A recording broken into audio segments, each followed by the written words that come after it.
J'avais un taux de testostérone qui était assez élevé, mais pour autant ça n'a pas alarmé la dermatologue.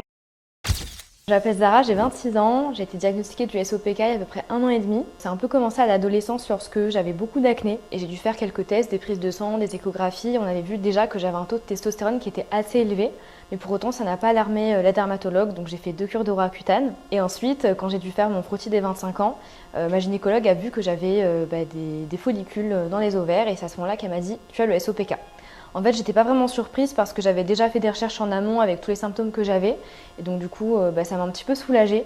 En revanche, elle m'a dit qu'il fallait que potentiellement je prenne la pilule et ça n'allait pas régler tous les problèmes. Et j'ai également appris que j'avais un profil très inflammatoire parce que j'ai aussi ce qu'on appelle de l'atopie et qui fait que j'ai des symptômes comme de l'eczéma, également de l'asthme, etc. Donc de mon côté, je me suis informée, j'ai essayé de modifier mon hygiène de vie via l'alimentation, également le sport et aussi avec un accompagnement psychologique. Mais c'est vrai qu'au quotidien, c'est pas toujours facile. Ça a énormément un impact sur ma fatigue notamment et également l'image que je peux avoir de moi en tant que femme. Ça pose beaucoup de questions pour l'avenir, notamment pour la fertilité. Mais à part ça, j'essaie aussi d'avoir des compléments alimentaires pour m'aider, de sensibiliser les gens. C'est aussi comme ça que ma petite sœur a été diagnostiquée récemment. Donc voilà, c'est un parcours de tous les jours. C'est beaucoup d'impact sur la santé et beaucoup de charge mentale. Mais pour autant, j'essaie aujourd'hui de jongler avec tout ça, de trouver un équilibre et d'être tolérante envers moi-même en me disant que parfois je gère pas, mais c'est pas grave et que demain sera peut-être un peu meilleur.